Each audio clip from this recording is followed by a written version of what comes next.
It is now. Welcome to the May 19th, 2025 meeting of the Envision Needham Center Project Working Group. As a reminder, this meeting is being broadcast to the town YouTube channel and also via Zoom. It will be cleared for publication, later viewing, administrative purposes. I haven't been notified that anyone else is recording the meeting, but if someone wishes to do so, they notify the chair. We're recording. Didn't hear from Andy's cost. Is anybody else recording the meeting? All right. We'll take a roll call attendance. Kevin Teen. Yes. Justin McCullen. Present. Paul Good. Present. Chris Elcock. Here. Artie Crocker. Here. Paul O'Connor. Here. Tim Bolger, chair is present. Michael Bryce. Here. Felix Zamel. Not present. Jacqueline DeWolf. Here. Avery Newton. Sid Present, yep. Paula Jacobson. Here. And I just want to welcome two new members to the committee. I didn't get a chance to say, to welcome Diane last time. I didn't know who you were. That's okay. Diane Yanni from Michelson Shoes. Yes. And Liz Hay from Bar 3 Needham. So welcome. Do you want to do a quick roundtable and just introduce everyone Yeah, from where their take a perspectives reset are? here. And everyone kind of introduce themselves and maybe talk a little bit about why they're here. If they want to. My name is Tim Bolger. I'm the chair. I just happened to volunteer when everybody was asked if someone wanted to be the chair of this committee and no one else raised their hand. But I am an appointee here from the Mobility Planning and Coordination Committee for the town, which we look at the long-term transportation planning for Needham and offer suggestions to the select board and the DPW on their everyday transportation planning. And I am here on this group to advocate for those transportation improvements in the sport. Hi, everyone.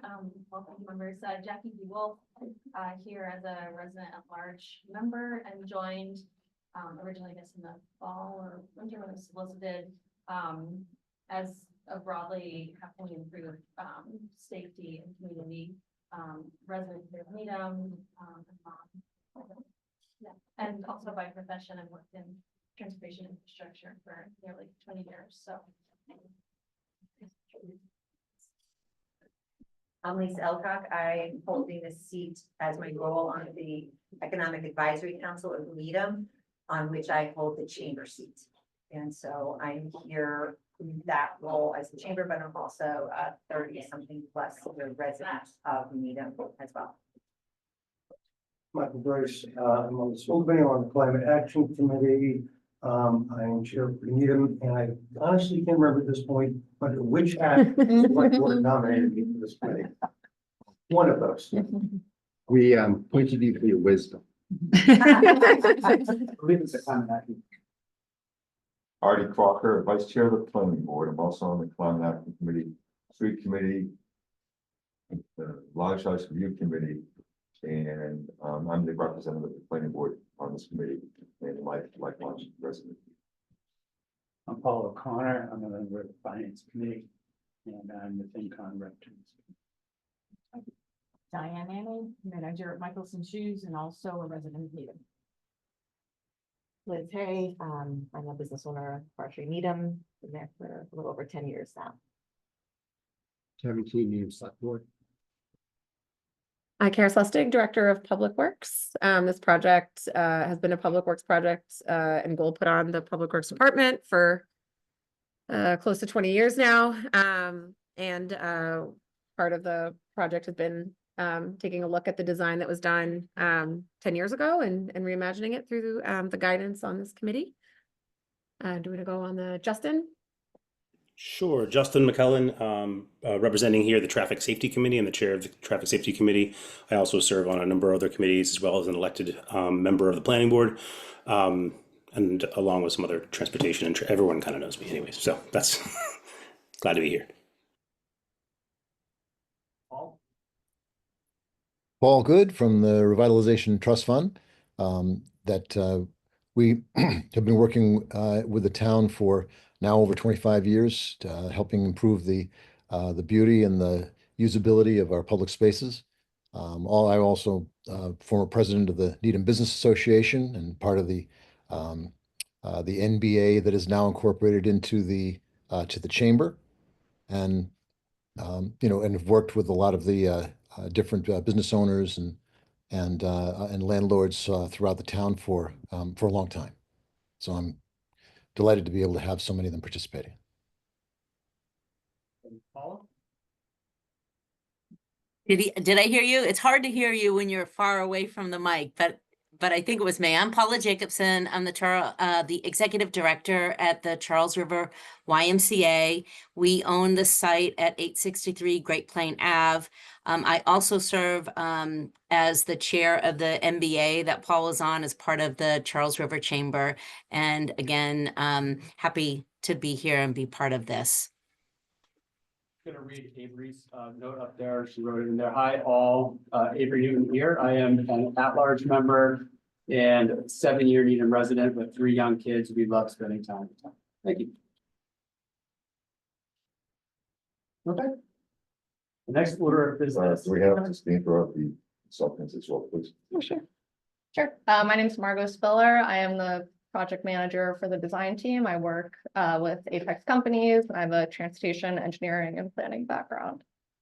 Hey, everybody, Sandra Thompson. I also work for Apex Companies. I am the brand manager with the company, and I'm here in the capacity of communications, graphics, and outreach support. Is Karen online? No, Karen is not online too. Okay. That's everybody. The next order of business is to approve the minutes from December 10th, January 6th, January 27th, March 3rd, March 10th, and March 24th. I sent a note to Tyler, who sent this to everyone.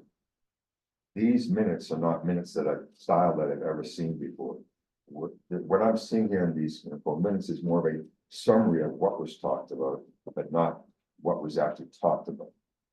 These minutes are usually some abbreviated version of what people are actually saying and who's saying.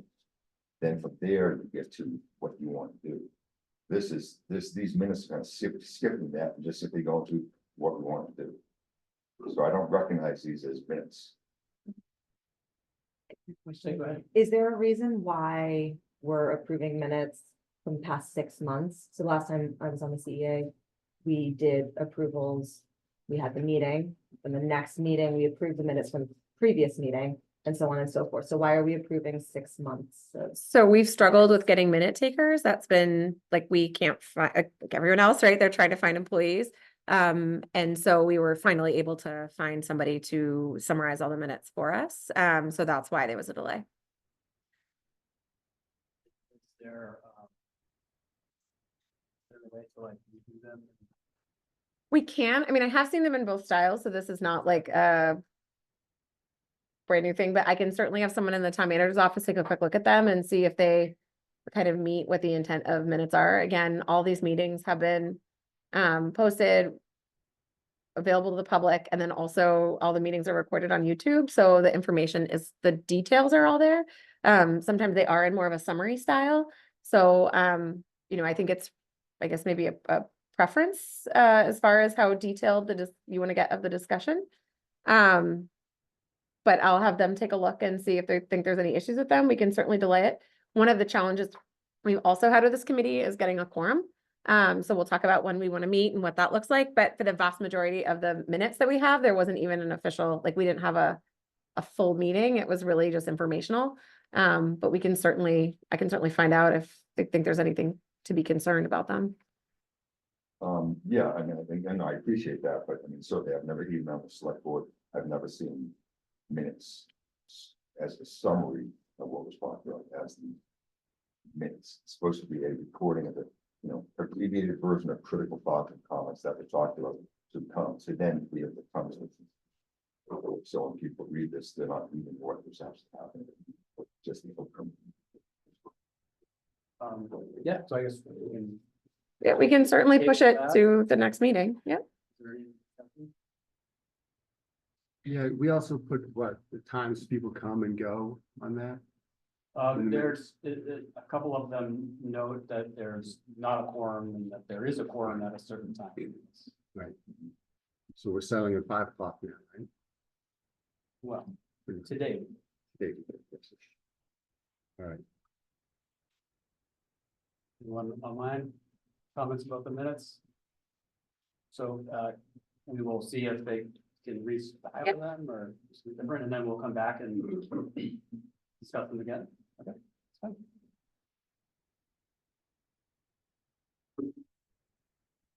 Next order of business is, discuss the timeline, objectives, these goals for the, or goals for the pilot implementation. Meeting schedule?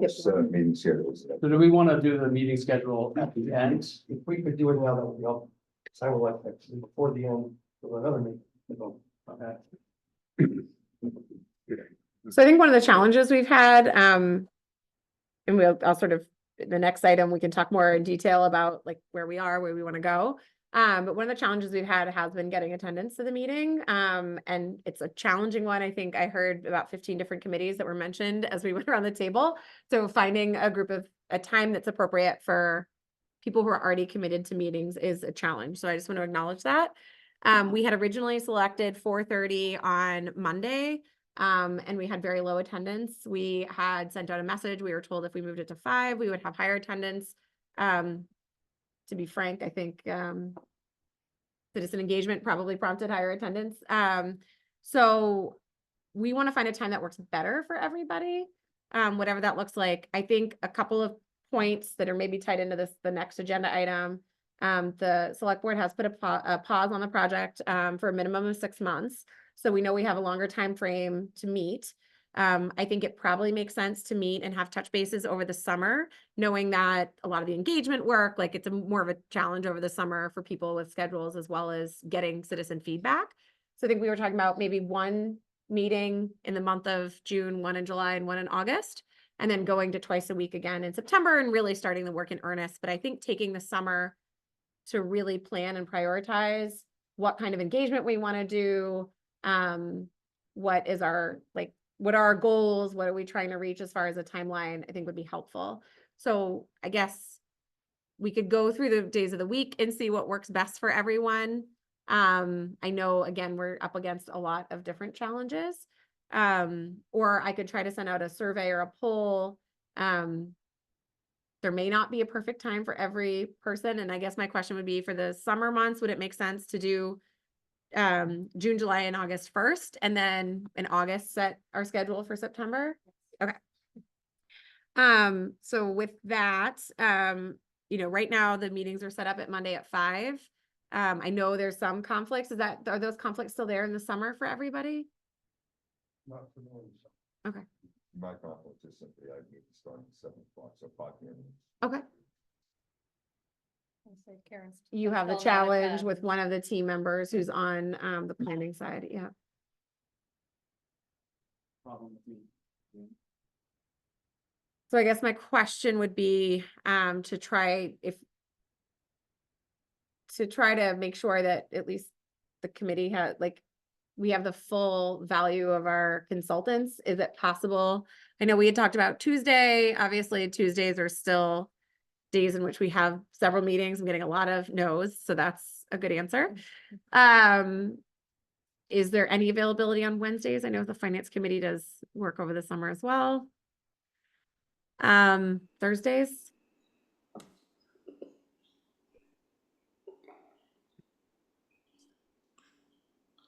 Thursday could be a challenge. Okay. In the summertime, we're as high and on high hiatus as we are. Okay. But once we go into September. Do you think Wednesdays could work for June, July, and August? Would they work for you? As long as it's not the second Wednesday of every month, because that's traffic safety. And that'll be still meeting every month.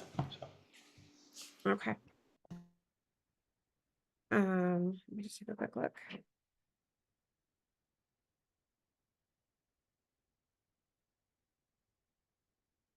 That's Wednesday at 5 for June, July. Yeah, and would the third Wednesday work? So that would be the 18th would be the next meeting. The 23rd. And what time were you thinking? Were you thinking the same time, or because I was actually, it might even work if it was an earlier time, because the TSC doesn't start until How does 7. that work for the, yeah, you cannot do June 23rd? 18th. It was June 18th. Okay. June 18th. July, when, 23rd, 23rd. I guess. 19th. I may have to be remote for that one. July, what? Thank you. Yes.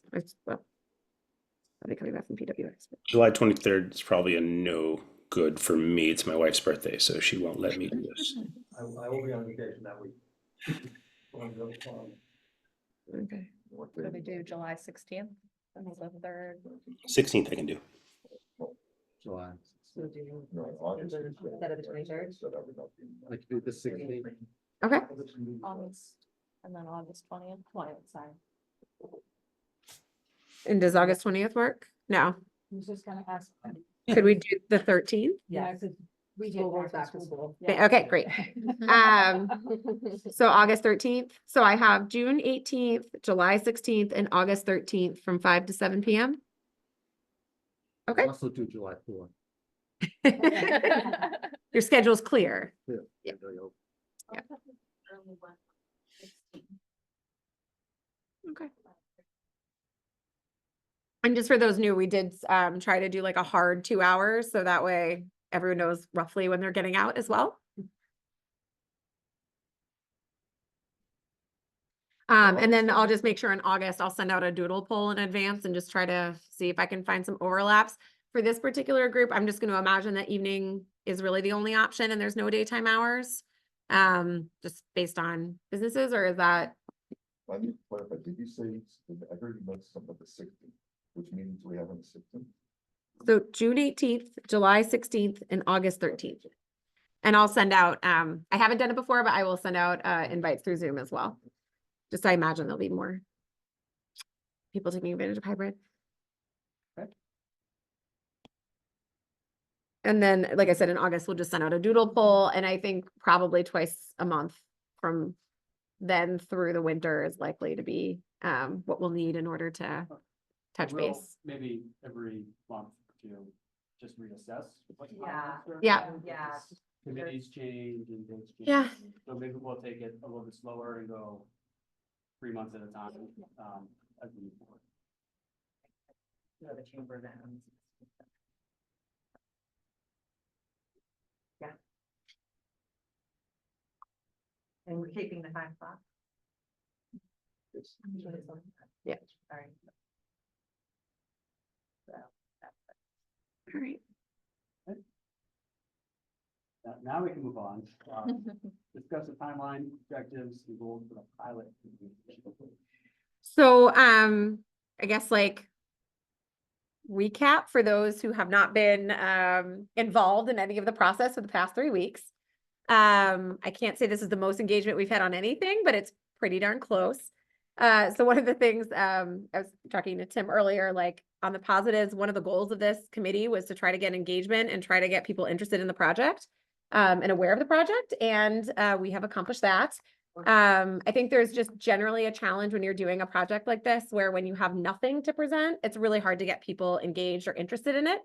And then when you have things to present, there's all sorts of feedback that you get that in this particular case resulted in the select board pausing the project for 6 months to try to get, now we have the engagement that we'd hoped to have back in January to take that feedback, integrate it, and sort of figure out what we needed in order to make the next steps in this project. Kara, I might suggest we do discuss feedback on May 13th before we do discuss timeline. objectives. Okay.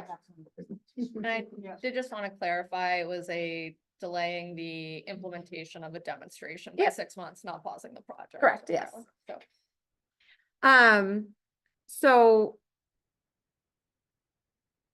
do you want to go through, I know Apex provided us a little bit of a summary, and then maybe we can just do around the room of if we miss anything that people heard for feedback between the listening sessions with the businesses, the 2 meetings that you had with the public, I think also happened during this time. And the 2 Zoom Webinars. webinars. Sure. And then the hearing that we had last week. Sure. Could you make me? Oh, yeah. For sure.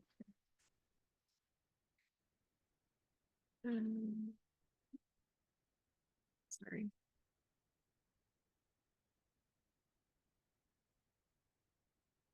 Or just allow screen share. Yeah, it doesn't, are you, I- yeah, hold on 1 second.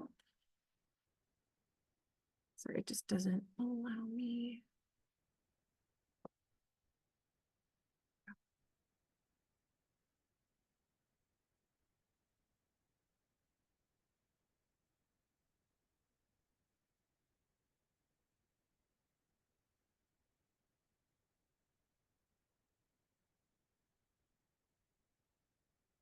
All right, it should work now.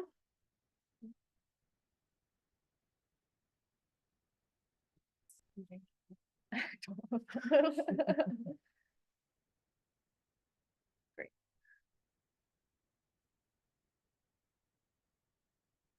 Okay, so we just have kind of some key. Hold on. We just, someone pointed out that they're having trouble hearing Yeah. through the owl, so you can speak up when you're not. Yeah.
This looks like we lost the room, right?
Still no audio on this side.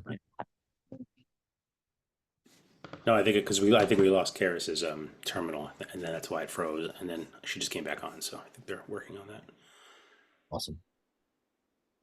All right, we're trying to figure it out. Sorry about that for the technical difficulties. Um, Looks like we're back audio wise, at least. yeah, well, you're on my iPad.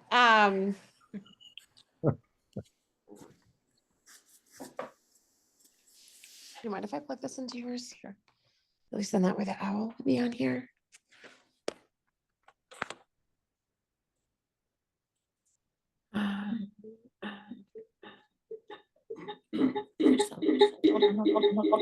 That's me.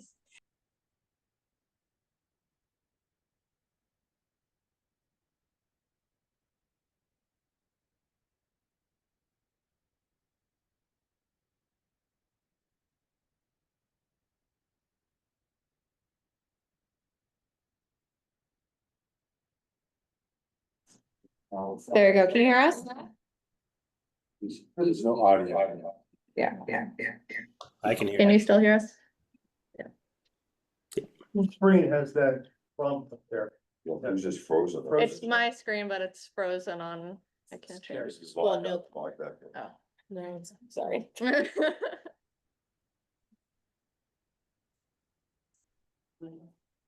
Should be okay. So Wait time. There we go. Addiction. Different. Share it there. Well done. yeah, you're doing this all backwards. Yeah.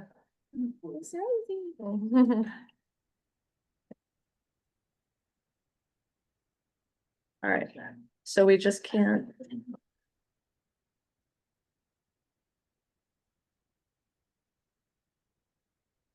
That's good. I just saw it now. Yeah. Yeah.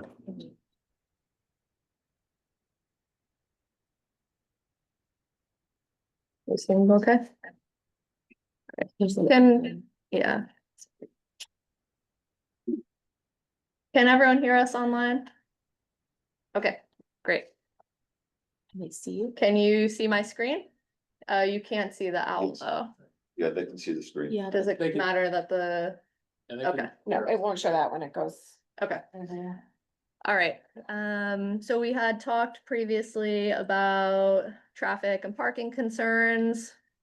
In terms of comments regarding biking in the center, there were pretty, divided comments. Some folks from the community that spoke felt that they felt unsafe when biking in the town center in the current conditions, while others felt that they did feel safe biking. Clearly, it's just a personal, people feel differently in the existing conditions. Some people that spoke said that when they ride their bikes to the town center, they kind of ride up to the perimeter and then walk their bikes from there. Whereas others prefer to stay on their bike to their ultimate destination.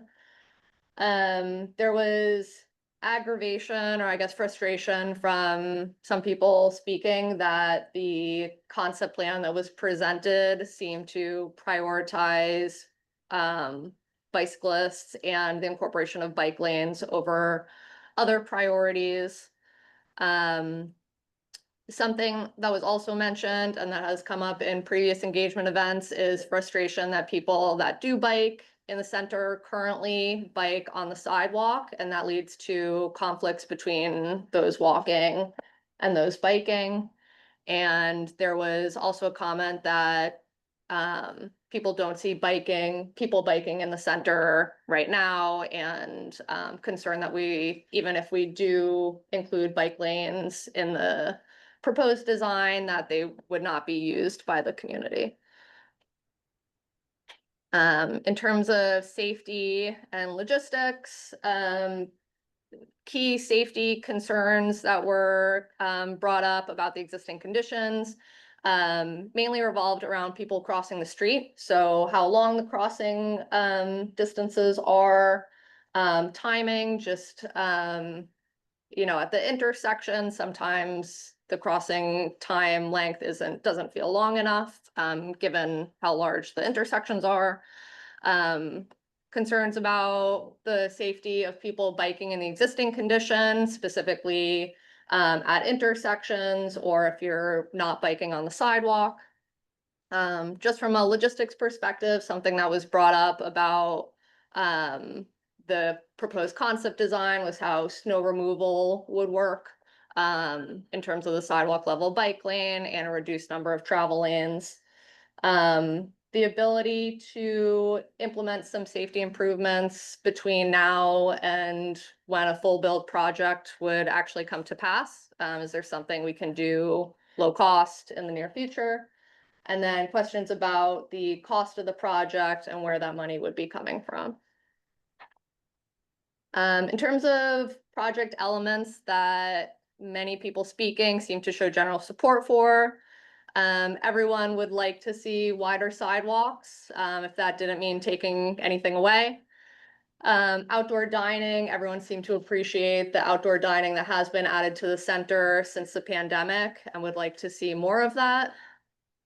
The addition of more street trees or other landscaped areas within the project limits, as well as just the innovative nature of what the project is trying to do as a whole.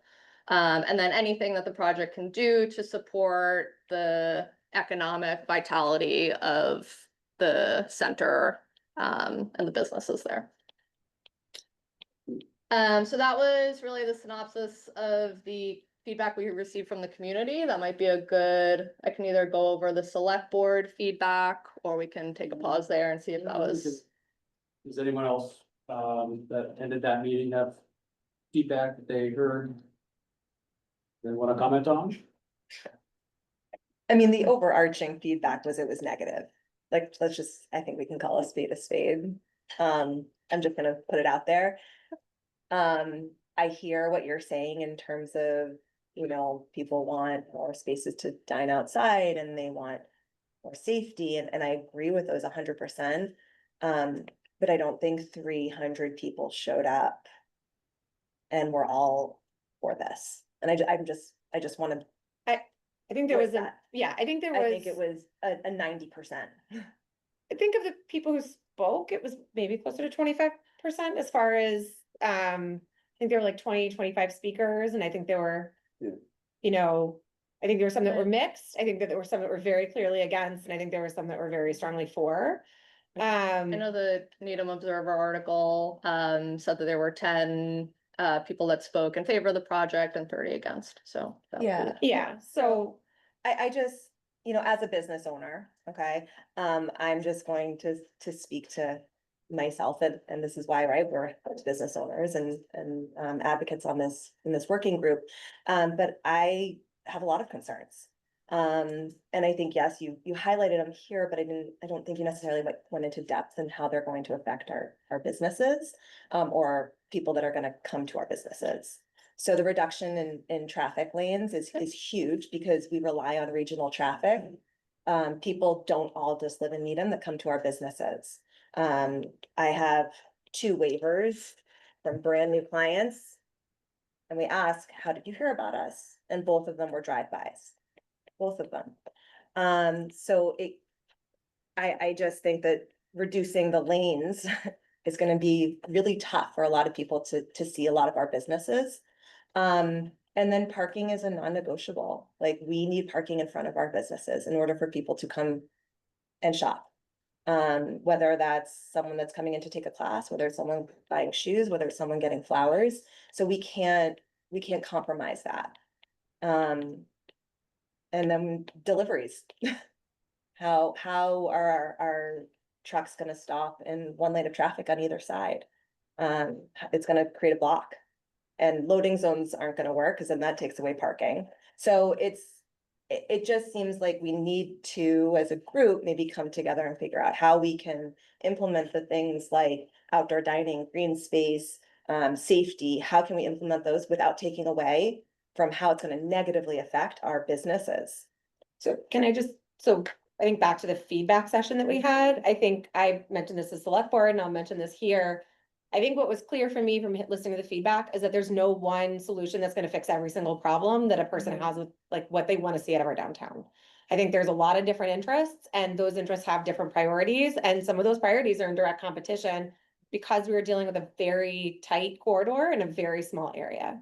So I think one of the things, and this is some of the feedback that I heard and I responded to, was this idea that you can manage the crosswalks without changing the lane configuration. And there's no way to do that. So there's certain rules that we have to follow when we do traffic engineering. We have to queue traffic up for a certain period of time. We are not allowed to put traffic signals wherever we want to. They have to meet certain conditions. And this is a challenging area to design for, right? Like, I think we can all acknowledge that we're putting 10 pounds of what the community wants in a 5-pound bag. And so it's always going to be a challenge. And that was sort of the primary conclusion I came, was that there is no one perspective on what people want from their downtown. There are going to be competing interests. And I think what we're looking for from the committee is to help us prioritize those interests. And I think from the feedback session, what are the things that we can do to address concerns? Because I think I heard a lot of the same concerns you did. What are the additional steps we need to take to try to get information, tweak design, whatever it needs to be in order to address those concerns? So I think, we're not gonna have the answers that I think to the questions you're asking for today. I know that Yeah. I know that we're not gonna have any answers tonight. I fully understand that. I think it's just important to, again, like, this is the first time you have a business voice in this group. It's important for you to hear it. I mean, my main takeaway from the meeting last week was that a broader range of options need to be shown for feedback. Not saying that everyone is opposed to any version of the project, but there are concerns about the version of the project that has been presented so far. So, to the select board's point, we want to be able to move this project forward with more consensus, and I think a lot of people are optimistic that there is a way to do that. So it's just kind of working through what that looks like. So, but appreciate your feedback. Hear anything? Well, Else and if others we're are- talking, I'm not sure how many people from the committee were at the meeting. I think I recognize a couple that were there. But obviously, the vast majority of people that were at the meeting were not happy with the current plan. And so the question is, what is the goal of the current plan? And if someone said to me, we're gonna make the center of town have some nice wider sidewalks, you can eat on it, safer for bikes, beautiful trees and so forth. If anyone said that to me, I'd say, that sounds wonderful. Because it does, it sounds great.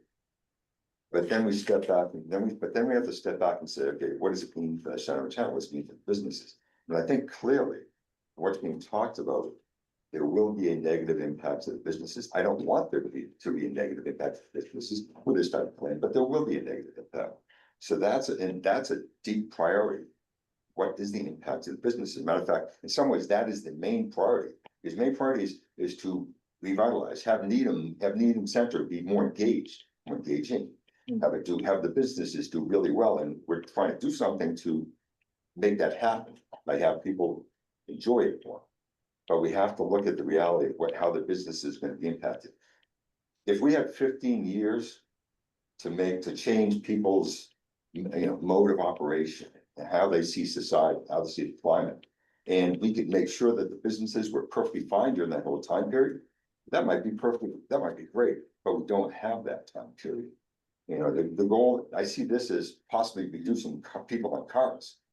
And that's what I see possibly happen, but that's not going to help the businesses at this point. It may help the climate, it's not gonna help the businesses. So I think we have to be really careful with what we're talking about here. What can we do to increase safety? But keep what we have at the same time. And, so we have sidewalks on either end of it's called lane, if you will. We can do something for that sidewalks. We can raise them, or we can, I forget what it's called, but we can raise them up, right? What do you mean? Well, like we've done on Webster Street, behind the high school. You're saying. Oh, raised tables, crosswalks? So they're not recommended for multi-lane traffic. That's fine. They're not recommended. I get that, but that's what we have. So if that's what we have, what is the next safer thing that we can do? Perhaps raise that, or perhaps we raise the whole. I mean, one comment was made about this. We raise the whole center of town as cars are getting to the lights, as cars are getting to those sidewalk areas. We raise the whole center of town. That has potential for changing the look and feel of what's going on at the center of town. As you know, I love trees. I'd love to have more trees, but we only have space. And we do have the entire common. And we do have That the was entire, just- we do have the entire common. Going back to, I don't remember what it's called. What is it called when we're going from Dedham Ave onto Great Plain Ave, we're cutting out that little cut. Slip lane. Slip lane, okay. I use it every now and then. I'd hate to lose it, but at the same time, I love what's going on there.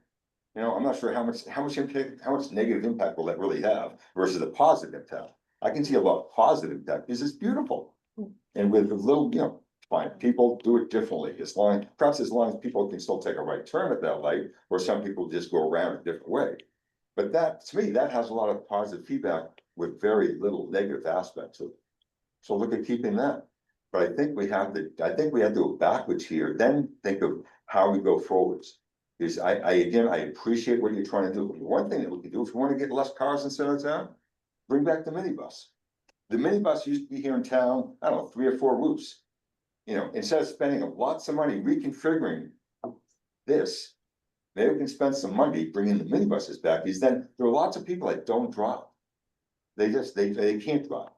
And so then the minibuses that have their, you know, 4 routes, 3 routes, whatever it is. And so that would help those people. Kids would take those. I'm sure they would.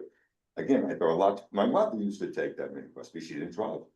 I think we need to rethink about what we're doing here and not start from scratch. I'm not saying that, but go backwards for quite a ways and then go forwards and say, what do we have to do? Here's some safety things we can do. And here's some things we can actually raise it up and make it and just have a really nice feel to it. We can do something different without doing this. So I think, Artie, what you're saying is we need to relook at the goals for the project, which I think makes a lot of sense. My concern is that I don't want to do ad hoc traffic engineering without data, right? So to say like a raised road with 4 lanes of traffic makes me very nervous, right? Because you have people making merging and unmerging movements at the same height as a pedestrian.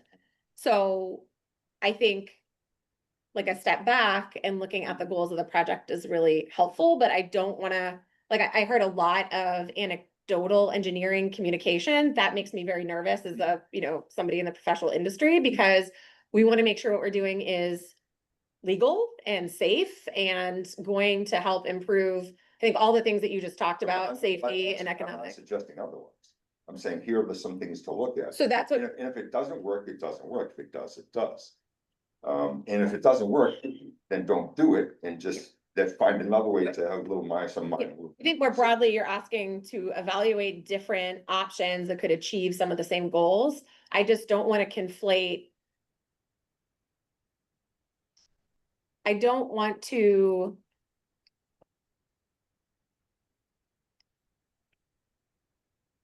I don't want people to think that you can do things that aren't safe to do.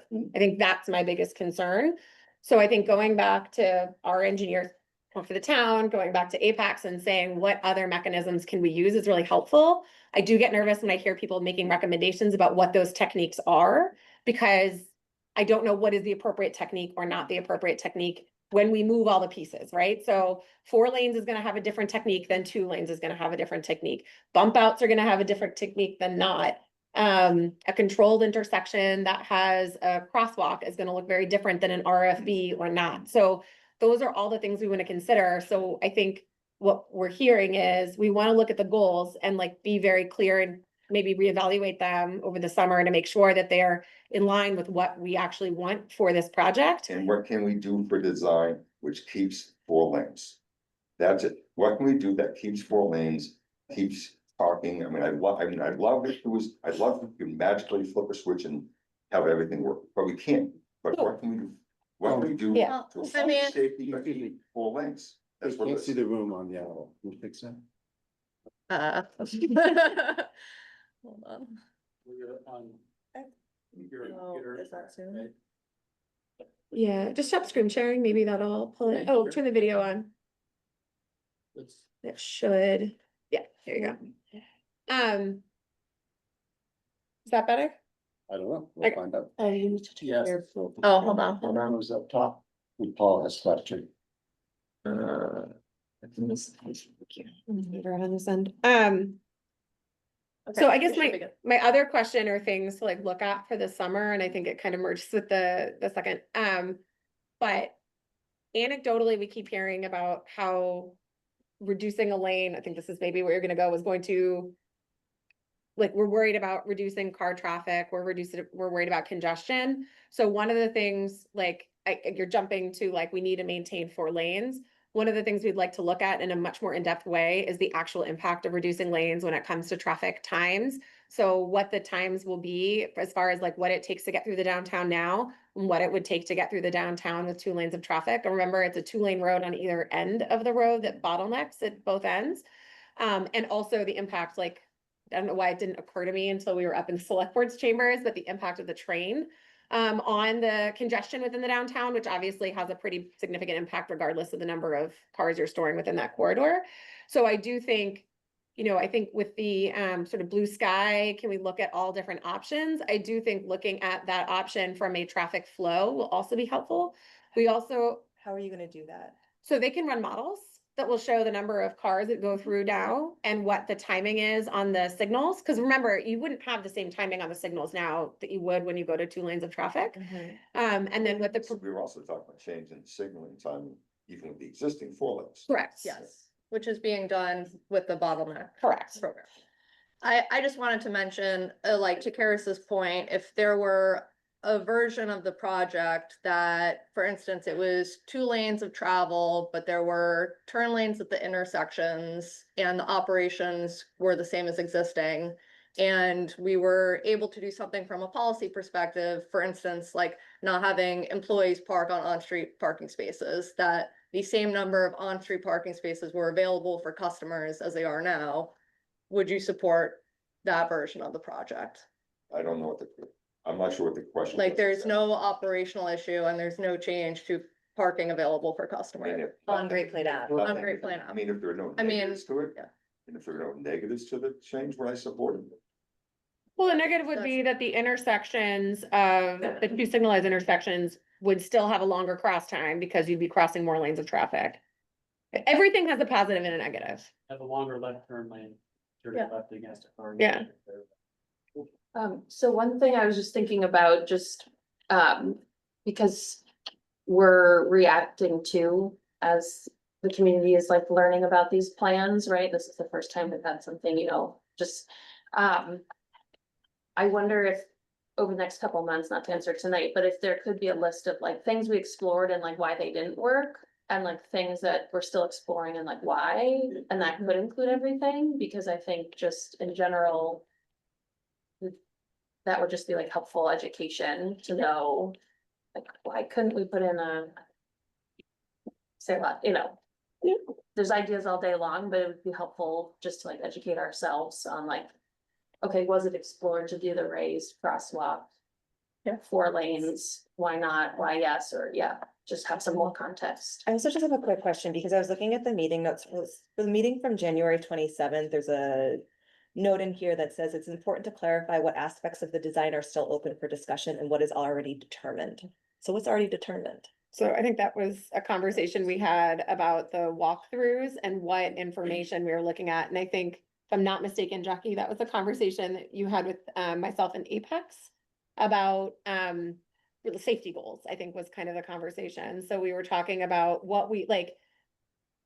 There's a lot of like tabletop safety discussions right now, like what would make the downtown safer.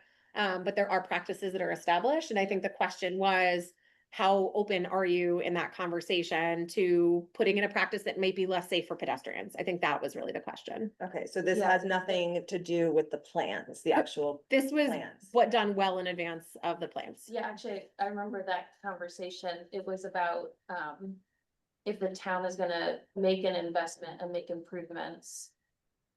What would be like, just like a baseline standard For safety. for safety and that was even more specific to the 2 crossings at Maple and Pickering. and the slip lane too, which is starting to be like phased out as like, as a safety measure, like if there's, Yeah. it's the same way. I remember actually taking a comment, like, if someone said, make the green light like only 2 seconds, like obviously a car can get through, or make it 5 minutes, just kind of what are kind of those like education for all of us of Yeah. like, what are like non-negotiable that you Okay. just can't do anymore?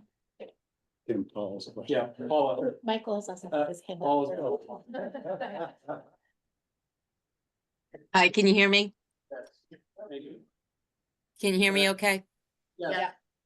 Okay, great. So I just wanted to comment that the reason I joined this committee was because everyone that I spoke to wanted a vibrant downtown where our businesses thrive.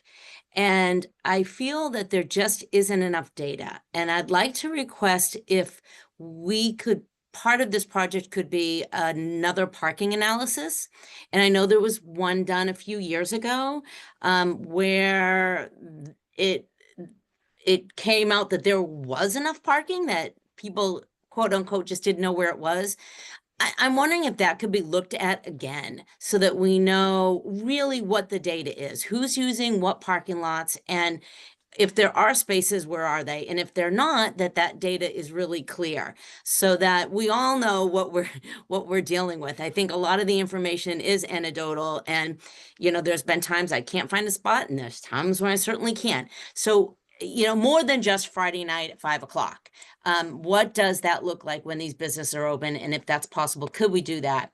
And then some examples of, I know you'll never find the exact 2 lights with the train, but some examples of when where a community has shifted from 4 to 2 or from 3 to 2, and where has it been successful and where has it failed? And something that is close enough to what we're dealing with to really have that data and those examples to look at and reflect on. I think that would be really, really helpful, as I'd like to be able to understand and explain it. Thank you. Michael, and then Tyler. I have a couple of questions. I want to make sure I understand some constraints and things. I'm with you. I don't want us to pretend to be traffic engineers when we're not. So all request for data is query, but we do need drainage. That's my understanding, right? And I don't imagine that we're gonna imagine a downtown with no curbs.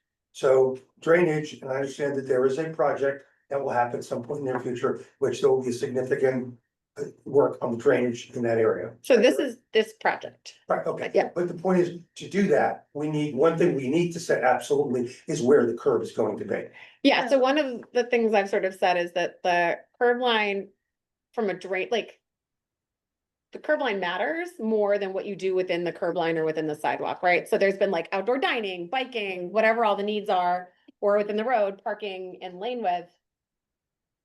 Restriping is a thing you can do without the investment, but the drainage, that's what Yeah, I gets just more wanna make sure fixed. we're all clear and it's understood. At some point, a decision has to be made. It has nothing to do with how you use the road. The drains have to go someplace. So you've gotta pick a curb width. Correct. The one thing I'll say though is the pilot requires no drainage work. No, I Um, in terms of the actual project, when it gets done, that's something that has to be fixed. Yeah, I think what the select board members said when we looked at this project and decided to relook at it in 2022 was that like, this is a thing you do once every 50 to 100 years, right? So you want to make sure that you're making the right choices now because they will have impact like long-term. It's not just for the short term, it's also for the long term. That to me is one of the biggest Yeah. constraints where that goes. And, Yeah. that's something that once you decide it's there, you cannot move that. I think it's really important that we think real hard about that and figure out whoever's, making the decisions, that's where it's going to be. What we do with the space in between, we can decide on how many traffic lanes and turn lanes. The point was made, about other communities, and I always think of Wellesley about this. And the one piece that's very different here that I want to make sure that our traffic folks are looking at is we have a major cross street at Chapel and Chestnut. So whatever's done has to make sure it's not a through lane as in Wellesley, where there's just 1 or 2 small streets through. That's very different. And I'd like to make sure we understand the traffic implications of 2, 3, 4 turning lanes in that point. And then one thing I didn't hear, and I'm kind of curious about, for deliveries. Yeah. We all know parking, we want as much parking as easily accessible, but how do the businesses now handle deliveries? There are places, if you go into Boston, where it's a loading zone from a certain time of day. So I don't even know how the businesses do deliveries now, but I would be curious to know how that works. and where it is now. Yeah, they double park. Well, that's what happens in Boston too, and it's a disaster, so. It's a question. They double park or they Yeah. pull into the parking spaces in the front, and run in. A lot of us don't have back entrances, so I have no way of receiving any deliveries in the back. So everyone comes through the front, and I know a lot of other places do as well. I know that Needham House of Pizza, they have a guy out there in a big truck for about 45 minutes. Right. So I don't know how this would work with deliveries. Yeah, and I think maybe that would be also looking at other communities who have 2-lane, I mean, New England is all hodgepodgey, right? So like a lot of the buildings, the roads, they were all sort of designed not in connection with each other. So I know there are downtowns that have 2 lanes of traffic and parking on both sides. So I think reaching out to those communities and figuring out what the plans are. So coming up with like what an alternative delivery plan would be Yeah. crucial. Yeah. And then I guess one of my comments would be is that, we're looking at a plan and we're looking at the businesses that currently reside in Needham. Those businesses might not be here. It may be a different business. So we need to be mindful of the fact that Needham House of Pizza might need a loading zone there today. But if they go away and someone else moves in and doesn't need a big loading zone, but the loading zone now, Camilla's has moved out and somebody bigger moved in there and they need the loading zone on that end of town. How can we accommodate a change in where our businesses are located? And I was looking at, parking, it's great to have a model like this, but it's scary when you see parking removed from one whole side of the street. And then when I ask, I'm told, well, this is just a model, we can change that. But for the person whose business you just removed all the parking from the front of their store, all they can see is they've just lost all their customers. And maybe we need to be more mindful when we're putting out even a pilot or something for our customers to look at, is be mindful of the fact that this is their livelihood. And we've got to be more conscientious of the fact that when we're presenting a plan, that we haven't skewed at one end or another, and that we are providing parking throughout the entire town, and that there is metered parking throughout the entire town. And maybe we do look at 15-minute spots in front of businesses because you can change the time of a meter. It can be a 15-minute spot for the next 10 years, and that business moves out, and now a business who needs 2-hour parking moves in. You can easily change that meter. But if you've put the curb in and you've removed that parking altogether, as you said, we can't go back and change that. So I would like us to be more mindful about how we look at this project as a whole and how it can be more flexible for us in the future, not just for now or the next 10 years, but like you said, this is something for next 50 to 100 years, and our lifestyles are going to change and the businesses in our town will change. Justin? Thank you. I'm just writing some notes, and I think just in the sake of, some of the stuff was just mentioned. So with regards to parking, I know we did the Stantec survey. We did the parking. That I've noticed in there it was a 1-day sample.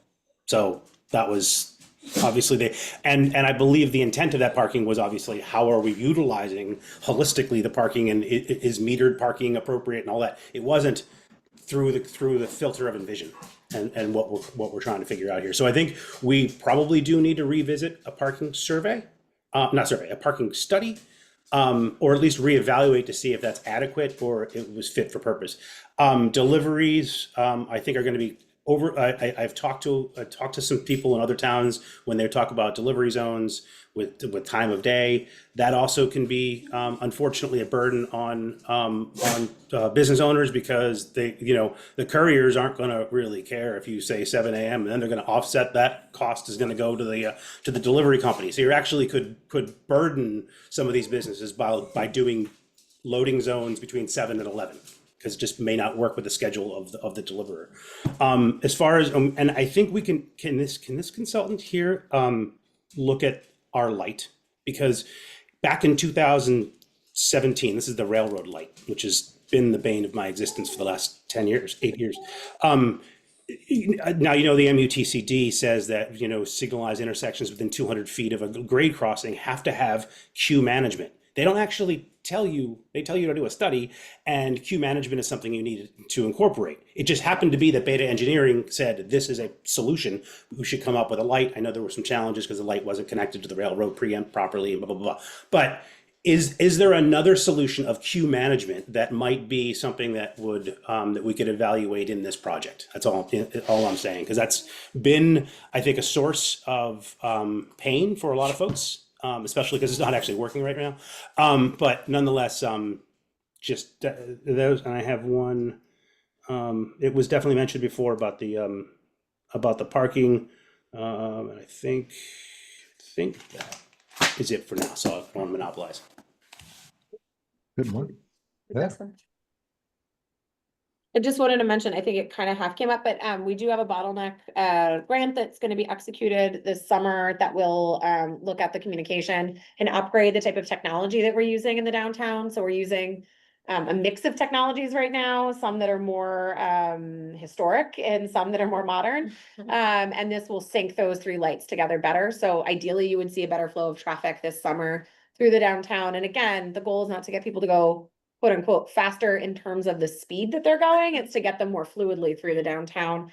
So that way it's less of an interrupted journey, but hopefully one that's at a safer speed.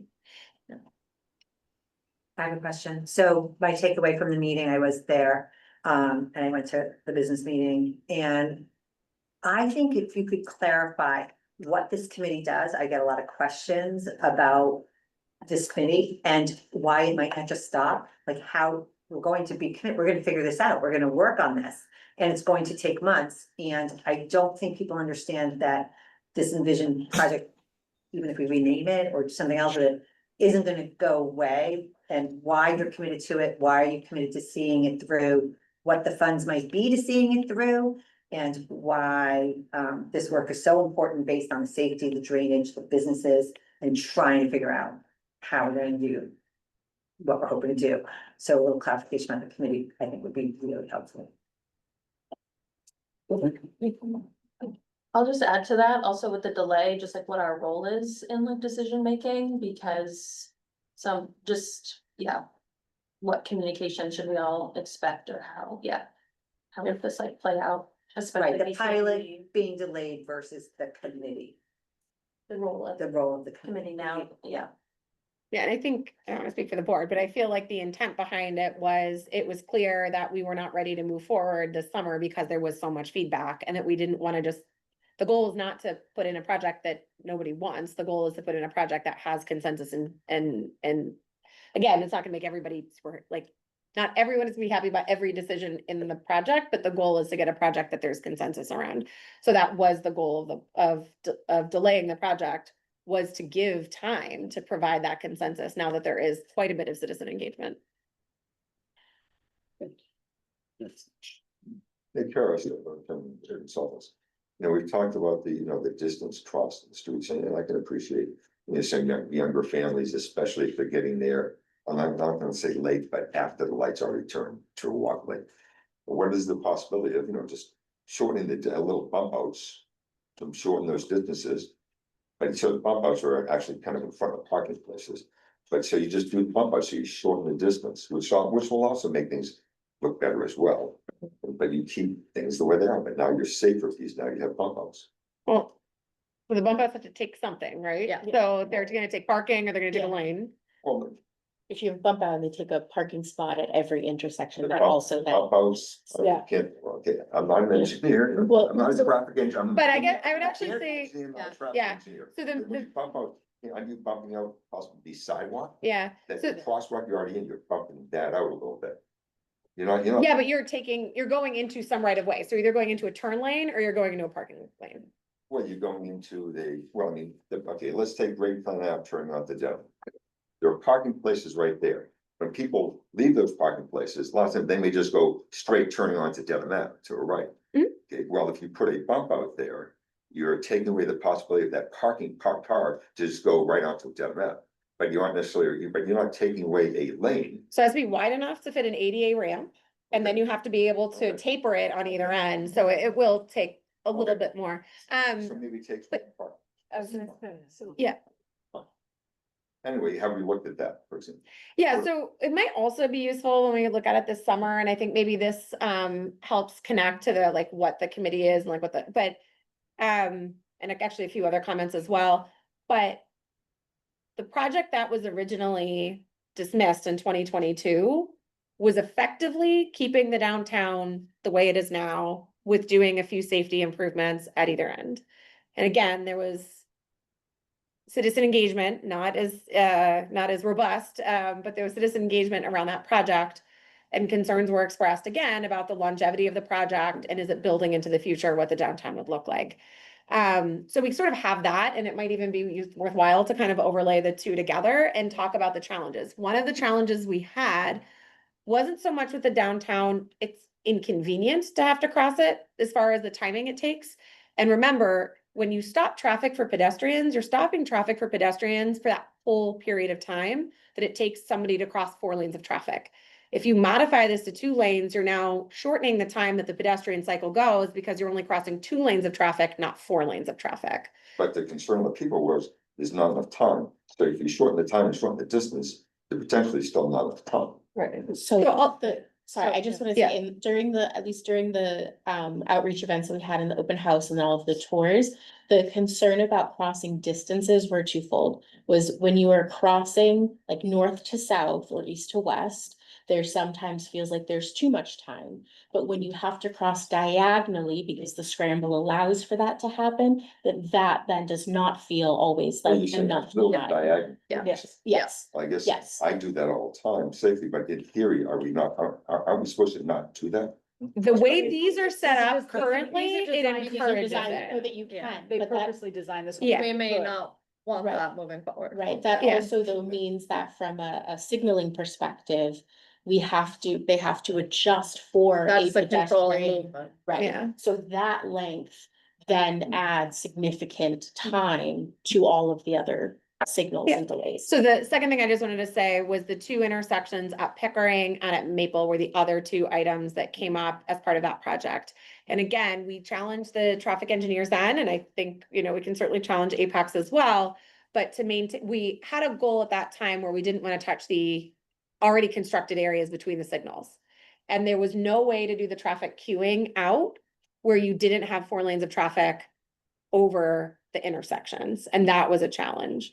So the crossing 3 to 4 lanes of traffic with no signalization, I think is the area where people felt very uncomfortable. And I heard that feedback actually at a few different opportunities.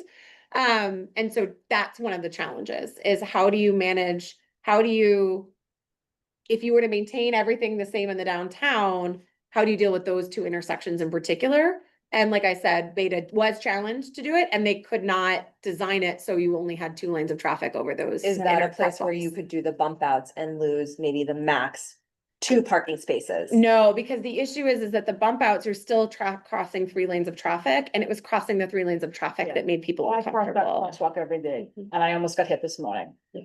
Because the person coming on the outer lane didn't stop. The person coming this way stopped, the person in the first lane stopped, the person on the outer lane didn't stop, and I was literally at his tire and he kept going. Yeah, one of the challenges is So- it's just a really tight corridor. So to stack and unstack traffic in that tight of a period of time, tight of a period of space, you have to give space for people to merge and unmerge, and doing so bumps into those crosswalks. So- That's where the challenge is. One thing people don't realize, and I didn't realize this until 5, 6 years ago when we were dealing with the Needham situation. But the officer said that when you're crossing a road, the people on the other side of the road don't legally have to stop until you're actually towards the center of the road. And so from my perspective, that does seem a little odd, like I usually don't want to start walking until both the cars, both directions see me, but the fact is, they don't have to. So when perhaps people need to. Actually, it depends. It depends. They're not- Yes, it depends on the type of crosswalk that you have, and you can code your crosswalks. So they did I went down a rabbit hole one night. We won't even get into that. But depending on how a crosswalk is lined, Mhm. indicates to a driver whether both sides need to stop until the pedestrian is fully across the street, or if the car can cross once you've crossed the lane of traffic. The problem is, we are having to trust that a motor vehicle driver will do what he or she is supposed to do. And the second comment I would make probably to the board is, and I know we can't control this, but I think we do need to talk to our public safety people and ask them to start enforcing some of the laws. When somebody goes through the crosswalk, write them a ticket. When somebody does a U-turn in a business district, write them a ticket. When a customer jaywalks, so that I have to jam on my brakes and almost get rear-ended because I'm taking a left-hand turn, a right-hand turn onto a road and somebody darts in front of me and I stop short and the guy behind me practically hits me, write them a ticket. I'm sorry, but I have a friend who said to me, you know what? I do stuff like that. And if I get a ticket, I'd stop doing it.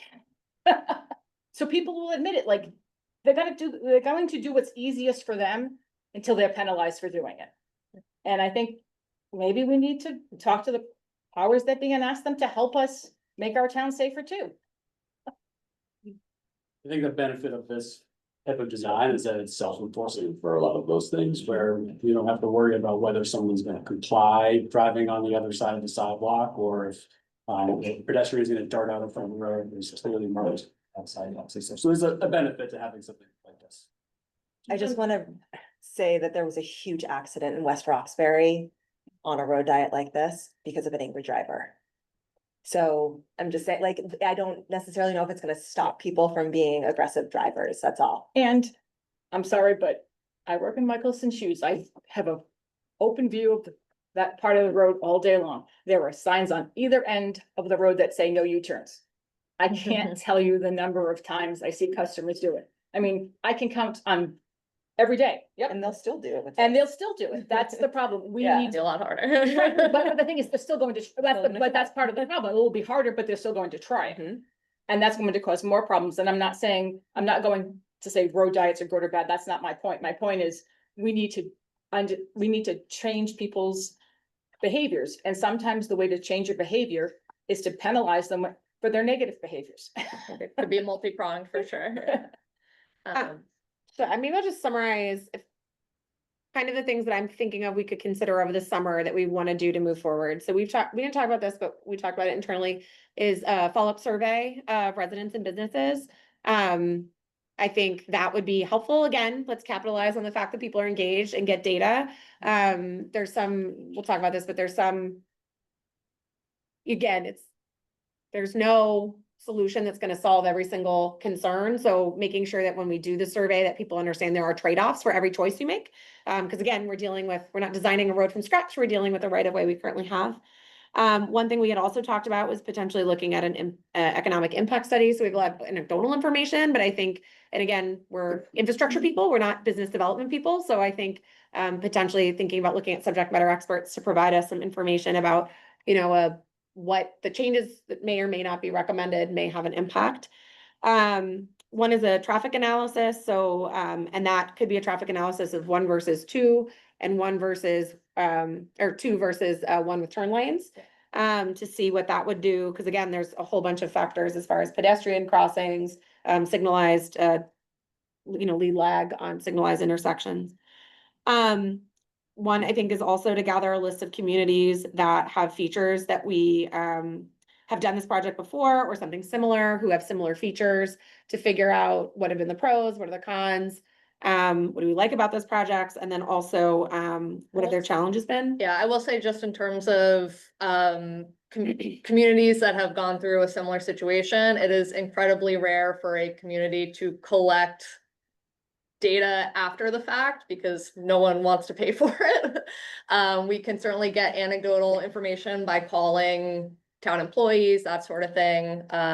But who's gonna be getting all this information? So I think what I'm gonna do for the next meeting is provide a list of the things that are on the table for additional resources we want to gather, right? Moving into the fall. And then I think we will prioritize what they look like. If it's an economic study, it's probably gonna be me working with the economic development manager to find a firm that would be appropriate for doing that type of study. If it's getting a list of similar projects, I think that's something Apex can certainly provide us so we can go visit those communities, make informal relationships with either community leaders or, their if they have their own economic development group, and get people pointed in. I think the same thing with the figuring out how communities that are in the design, like what this looks like, how do they deal with the logistical challenges on a business perspective? Because I think that is not something that was looked at in any depth when we started talking about the concept plan. what Apex, I think we talked about is a broader variety of options. So not just one concept plan, but I think more concepts that may have some of these additional changes like turn lanes. I think as a group, clarifying the goals of the project and maybe tearing them out, like is safety number one, economic number two, like what are the priorities and how are they listed? Looked at the parking analysis and I will defer to the planning board people, but I'd heard that there was some look at parking that you guys are gonna be doing. Yeah, we certainly had a study in that parking analysis done by, and we're going to look a little deeper into it. And yeah, so we are gonna be looking at it again. Certainly when part of that analysis was there were not enough way signage about that. So that was actually one of my questions. I went back and I read some of the results from that study, and one of the big thing that came out was that there is not proper signage on a lot of the lots. And that there's many signage can be misread. Have we done anything to fix that? Because that to me is something we could easily go out and do right now. We could do that right this minute. And that would help us to understand is once we have a lot that is properly signed, will people drive to it? And then maybe that would lessen some people's fear about losing 10 spots for bump outs or something like, but and that's something we can do right now and has to get done anyway. So can we push that part along? Yeah, absolutely. And we've said like, you don't have to wait for a pilot, right? In order to do something like that, we will obviously work with economic development and the select board as far as prioritization from that study. But we had our own internal conversation for town meeting about where to park. And if behind Needham Bank, we were like, well, the permit spots say from 8 to 2, can we park there after 2? Yeah. And we're town employees asking that Yeah, question. So exactly. obviously the public would ask that question as well. So yes, that's something that could be looked at. And then the last thing I had was just a list of, and this would be something from Apex, just different configurations that were explored and why they were rolled out, right? So like raised crosswalks, what would be the pros and cons of that and why were they not included? You know, different items that I think came up tonight and were they looked at? And if they were looked at, what were the challenges with them? But I think from a transparency perspective, I think having that information would be helpful. Is there anything I missed from just things that people would feel should be done as part of a regroup? Yeah, so just kind of on the agenda item we're on, which is discussion from the meeting. I guess like something I didn't hear at the meeting from like business owners or supporters, like what would they like here? And I guess a challenge like you, Diane and Liz and Paula to like reach out to you, like come back with like something. If the town was gonna come to you with like a bucket of money, a professional landscape designer and a professional traffic engineer, like what would you want to see here for your customers? Is, you know, to piggyback on your comment about businesses changing, like as residents, we want more businesses all the time, or, you know, we want something inviting here. If something goes away, we want something to come back right away. So I guess we're looking for your advice to come back with that feedback. Yeah.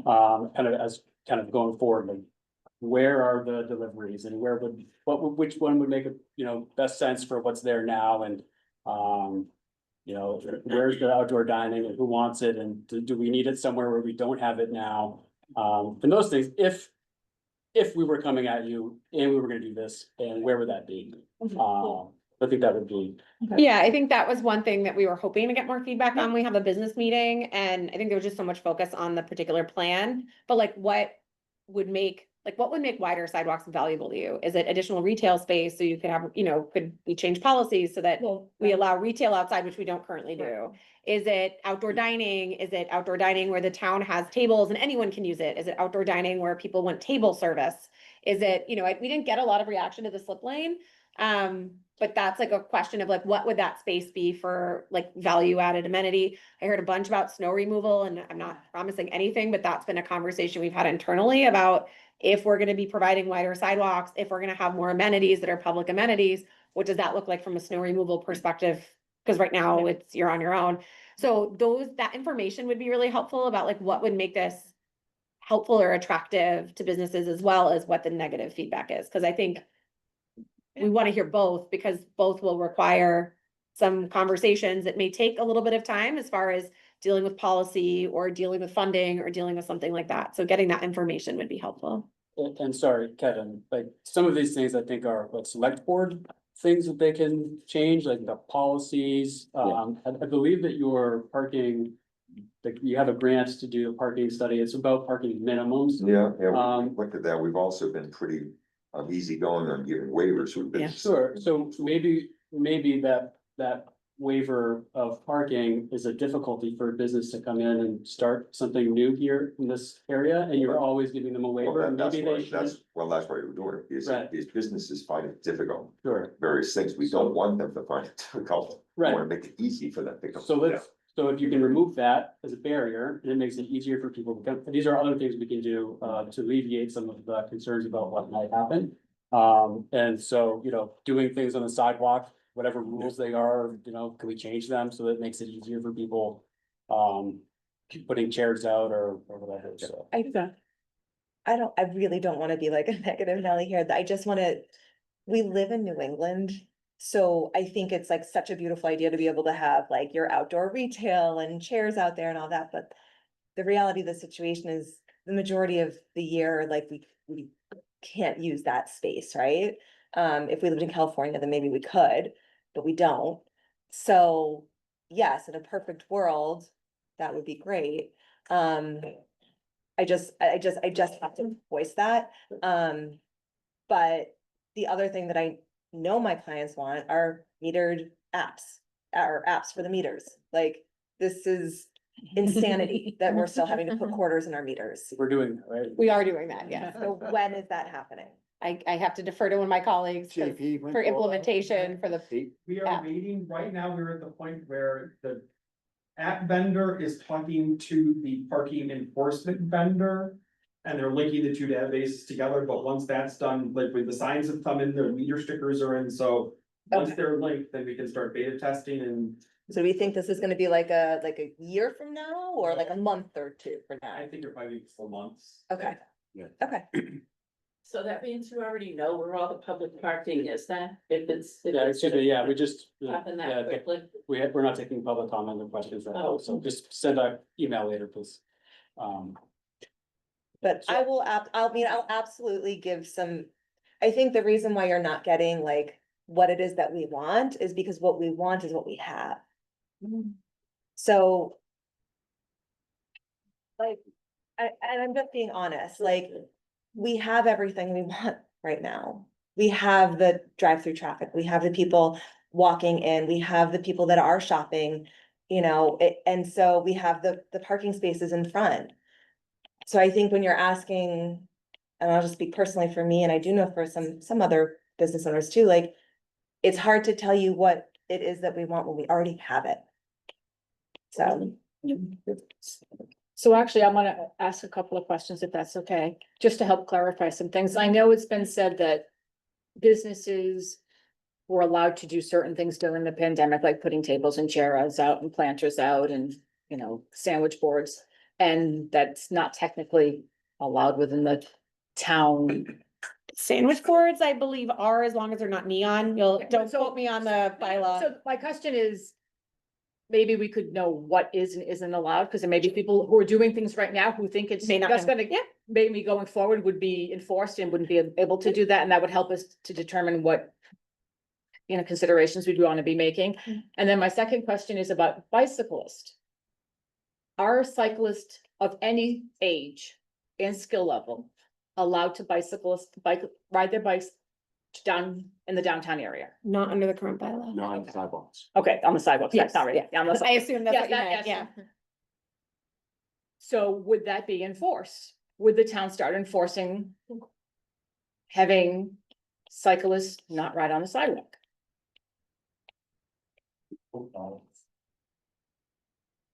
And what, I mean, Wait. yeah, like in which. I'm saying in any capacity. I'm just. You mean under our current Right, but situation? I'm just asking questions to kind Yeah. of gain some knowledge and to kind of understand.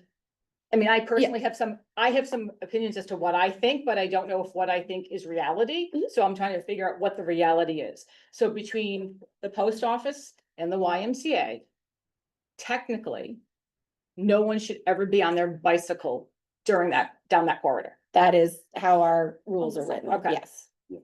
So if we were to enforce that, that's what you would enforce. Mhm. Okay, If it were this, there's a sidewalk for bicyclists. Yeah. It doesn't need. well, there's a sidewalk that has a lane designated for cyclists Right.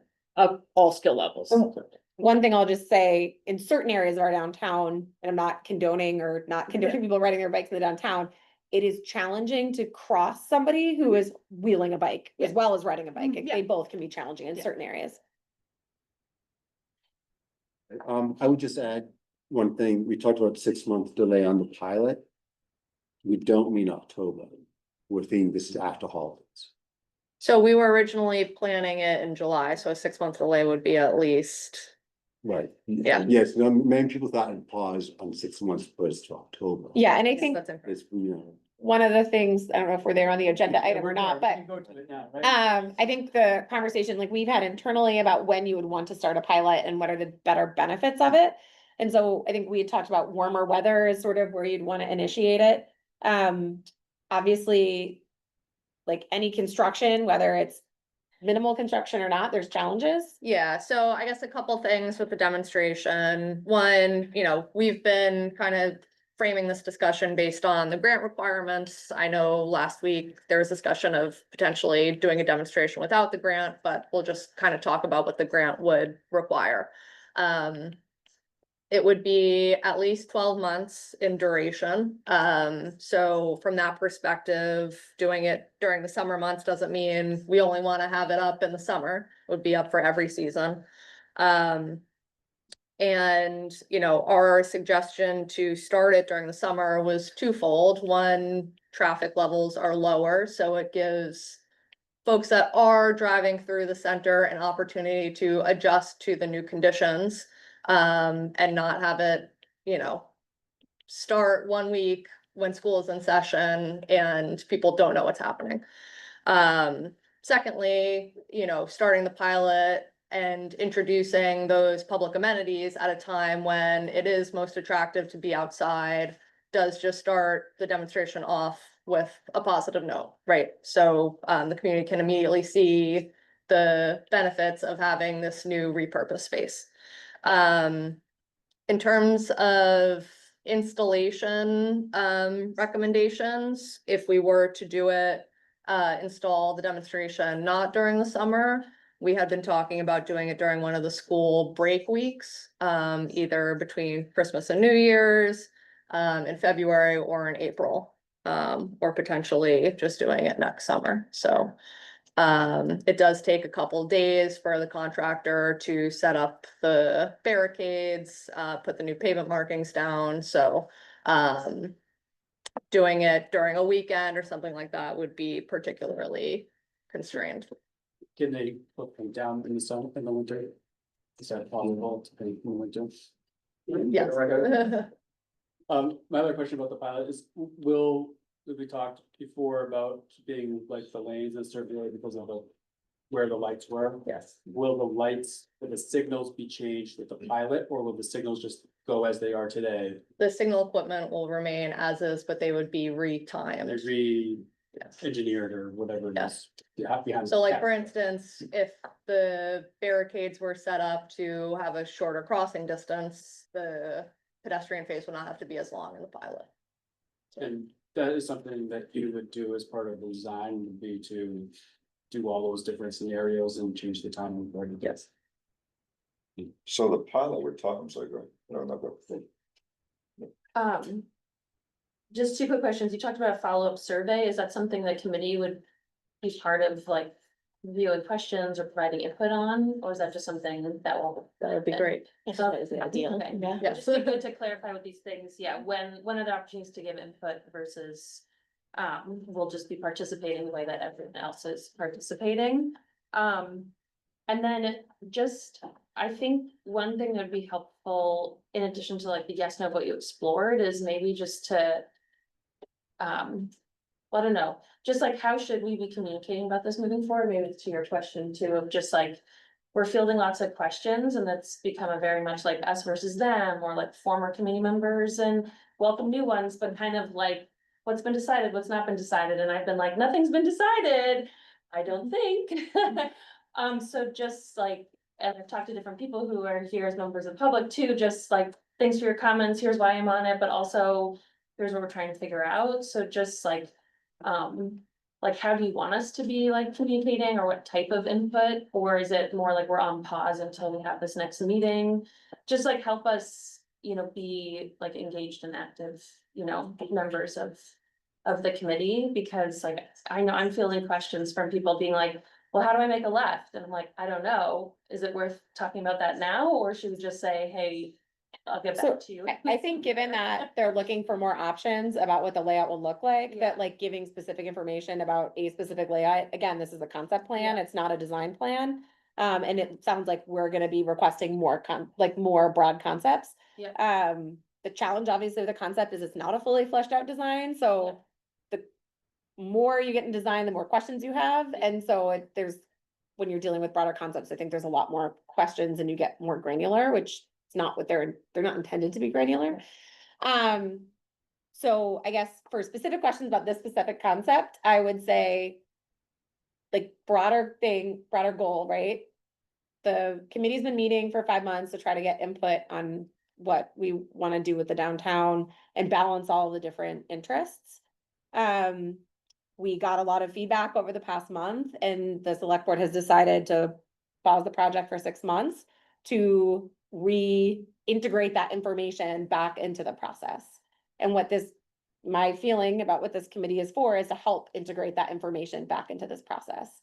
So as far as like, is there a decision made? As far as like how we're gonna move forward? No, I think we're still working on that decision process. And I think what's hard for people on the outside looking in is they are looking at it as if like we're a developer coming into Needham with a plan of what we're gonna develop. And that's not it. This is like a boardroom after like, the developer just got funding. We're not even getting funding yet. We're looking for funding. So everything is happening in a public process. And so it's not what you're used to seeing, because you're used to seeing private development happening as opposed to No, thank you, that's public. helpful framing. Yeah. It's very useful for that to be stated very clearly and stated perhaps more than once as through this process. Because we do have to look at the other concepts going on. We do have to go backwards a couple of years, whenever it was, a couple of years ago to see what's going on. We do have to look at the businesses and what impact it's gonna have to have on the businesses, because that is a priority. What impact is it going to have on the businesses?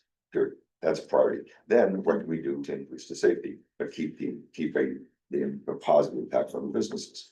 That's a priority. I mean, one thing that's bothered me is I don't like it when people start framing like bikes against cars, cars against bikes. I mean, I don't like how people have been talking about that, because I used to bike a lot I used to bike to Arlington. Be very careful doing it. But I don't like how, it's respect.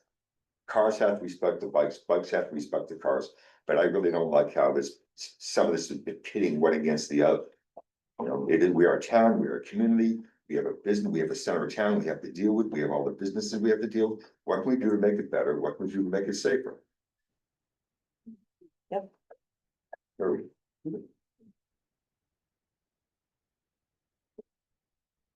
Any comments online? So this agenda item is about, we kind of moved into it, is the timeline for the implementation. So are we gonna decide on that now, or are we gonna decide on that when? So I think we're not ready is what I'm kind of getting. And again, I think we have like a time frame of when we're sort of looking for, and I think we've talked about if we're gonna utilize the grant, we think about a year from the original implementation date. So that would be sort of we talked about the grant, and that how long we can delay it for.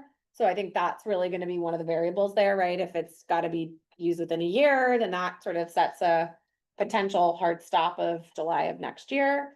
If not, and if we do choose to go a different direction, then there's a different timeline. But I think that's where we want to work back from and figure out, okay, if we want to implement in April or we want to implement next July, what are the things that we need to have in place in order to feel comfortable moving forward with the project as far as public engagement, answering questions that the businesses have, getting data, doing peer reviews, that kind of information. And then how do we get there and do so in a way that's comfortable so that when we can put this out to bid as a project. Because that was certainly one of the things that was making the other timeline challenging.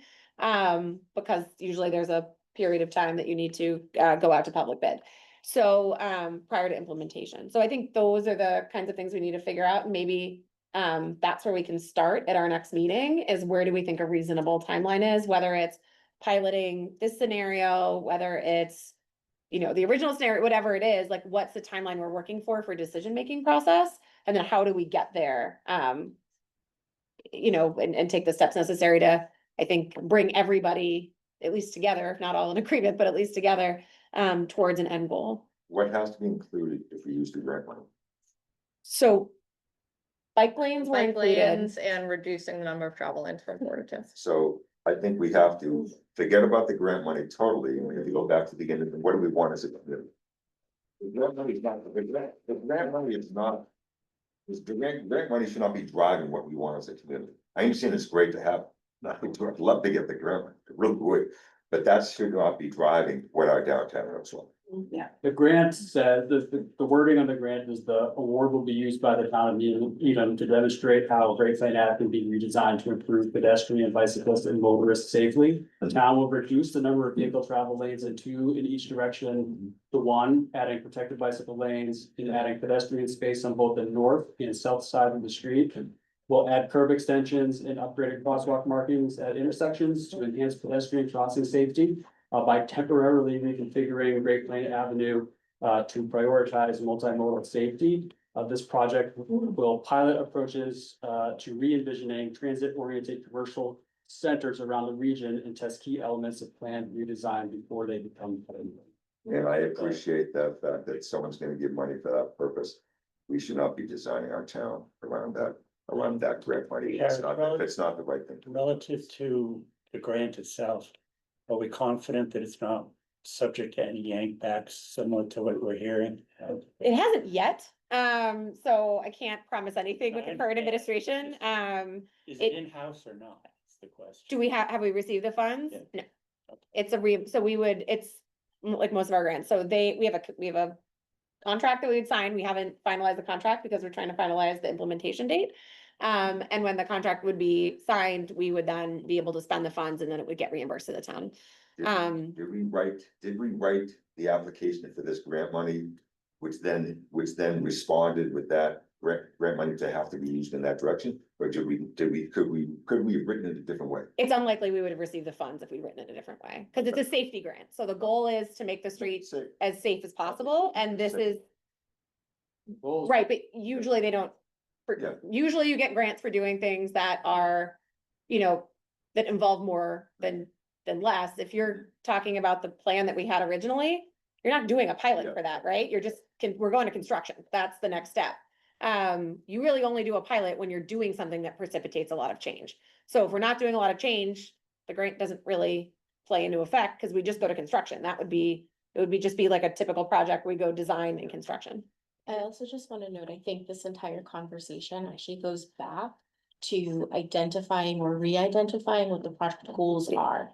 This grant and the way that it was written and requested was in direct response to the goals as they were initially laid out for the project, which is why it was written that way. It's not a prescription that just kind of manifested itself. It was in response to the goals as they were outlined for us at the time.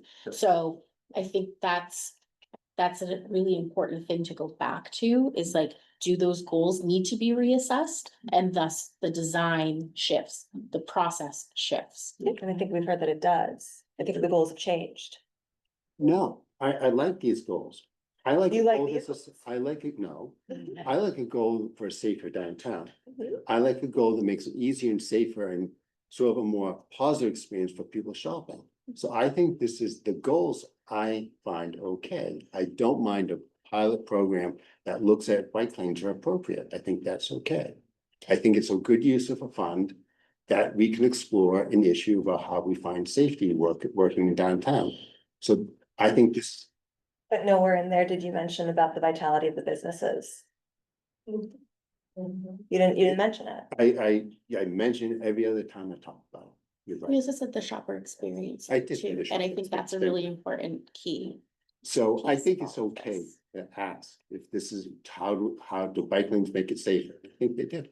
Or if it's worth looking at. Well, I mean, do bike lanes make it safer? Yeah, I can imagine they would make it safer, sure. I think it's gonna be a little tougher, doors opening up and certain turns, but I can I imagine that this would improve the shopper's experience? Yeah, I actually can imagine it would improve a shopper's experience if they're there, but they have to be there.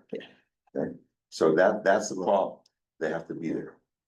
And I think that's where something like an economic study may be helpful in looking at, again, I think how far is somebody willing to walk? What are the conditions that a person's more willing to walk in? I think it's challenging to talk about this project because we have a downtown that is less comfortable to walk in, and so people don't walk.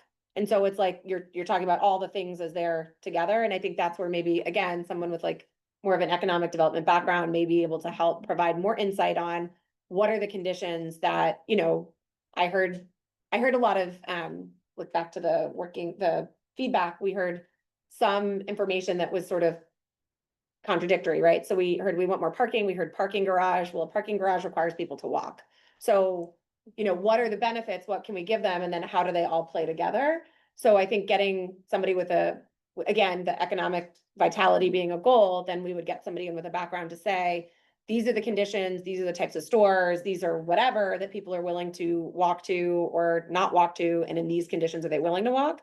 And that might help inform some of the decisions for this project to know that, you know, if you do X, but you don't do Y, it's not going to help the situation. But if you do these two other things, it might actually together, they might provide more benefit.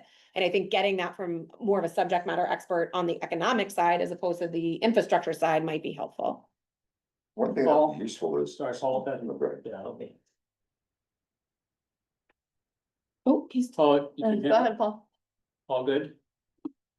You're on mute. Thanks. Yep, no.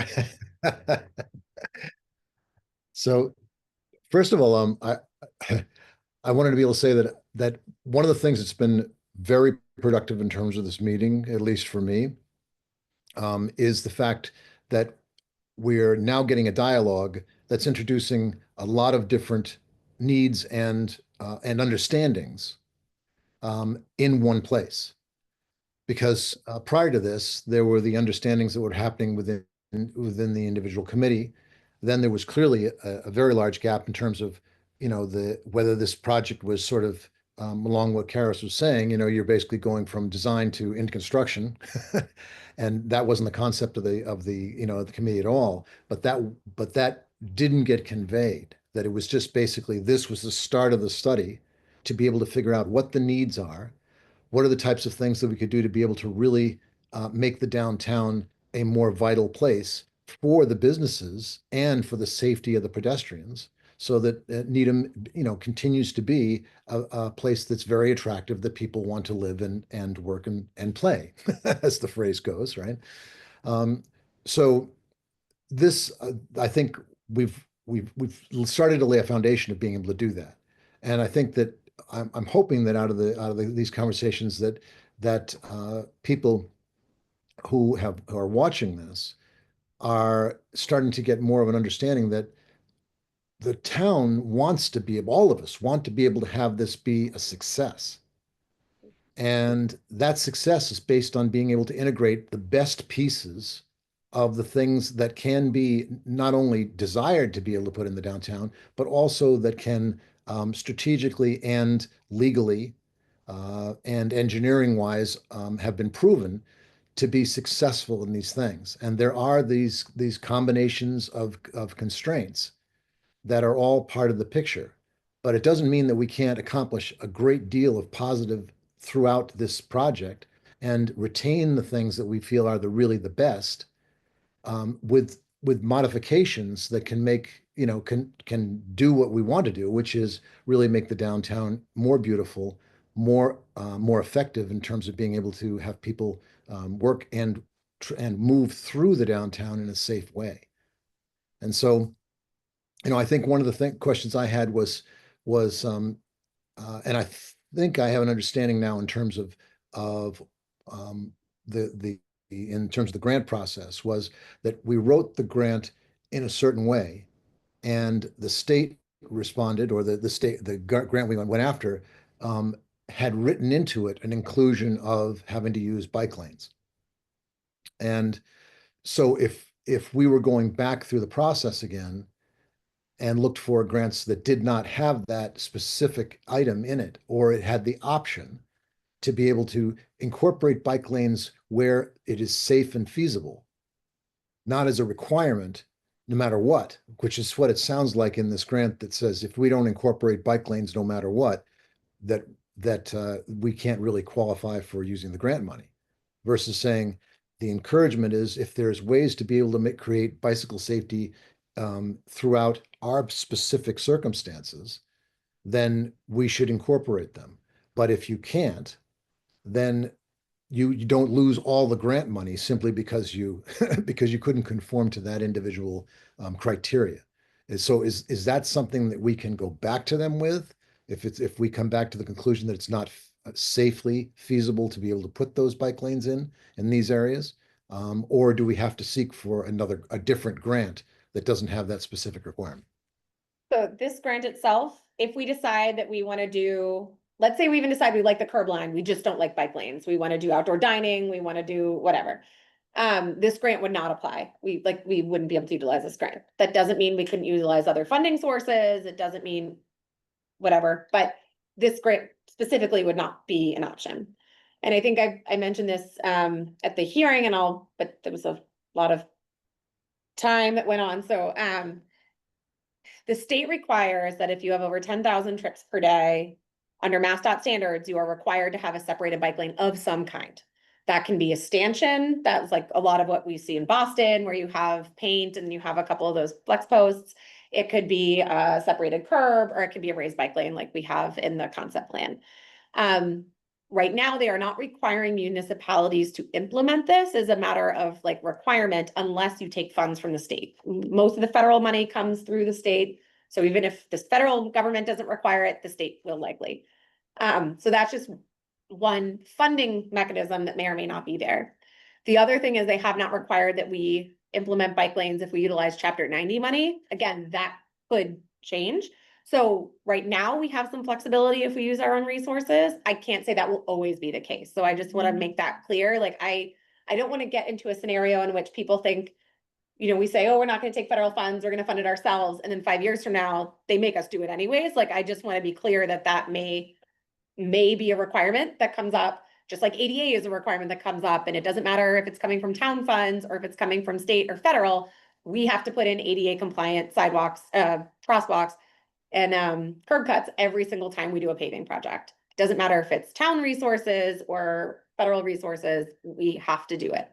So that could come up in the future. I'm not saying it, but I just want to make it clear that if everyone thinks like we get rid of the grant, that the state doesn't have any like leverage, they absolutely do. It's whether or not we choose to do that. So right now, Chapter 90 does not require bike lanes. That may change. And any other grant would. And if we do town resources again, it doesn't at this time require bike lanes. But the triggering point is actually the 10,000 trips per day. And all the other two configurations I gave, the on-street flex posts, there was a lot of reading of the article that was in the Globe about Mayor Wu repealing a lot of the bike lanes, and those are mostly those flex post bike lanes because they're flexible, right? So I think people were hitting them and the bikers weren't feeling particularly protected. So we didn't look at that for this. Some on those projects, including on one on West Roxbury, because it's a pilot project, basically, the West Roxbury project, and they identified a need to change some deliveries and added extra parking. So they were able to use the pilot project to change it. So they're going back to change some of those for some of the businesses based on feedback on the project. In Boston, some of the reasons why they're doing this. I did just want to know, it's possible that we could have written a grant application that simply chose to reduce the number of travel lanes and posed it as a pedestrian safety improvement. That's just not how we wrote the grant, and we would have to rescind our application and apply again with that different narrative. It's not that, I think I would still have safety benefits, but that's not what we. And I'm thinking for the next meeting too, I just took notes for myself, but I'm gonna bring the complete streets policy that we have as well, because I think that would be helpful, because it has, again, it's not an exclusive modality, so it's not saying like we only accommodate for bikes, or we only accommodate for pedestrians, but it lists out all the different things that we're trying to design for. And again, 10 pounds of flour in a 5-pound bag, particularly in this corridor, but I think it might also help inform the conversation. So just two questions. The notion of the pilot, would there be any changes like during that 12-month period, or would it be a fixed?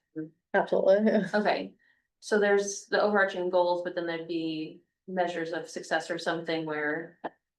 Yes, yeah, so as part of the kind of demonstration plan, we would identify how often we would collect different types of data, so traffic data at intersections within the project limits and intersections outside of the project limits that we anticipate being affected by changing patterns. Also, pedestrian and bicycle counts. I think the types of observations that would solicit an immediate change would be like people are popping their tires or something, that's an immediate safety issue.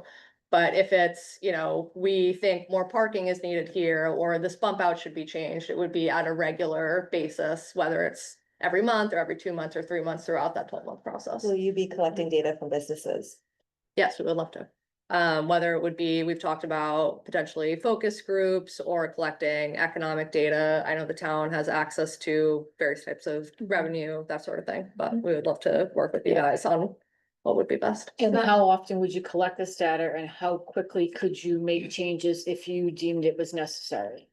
So I was just gonna say, so if they are immediate safety-based concerns, that is something that would have to be prioritized immediately. Okay.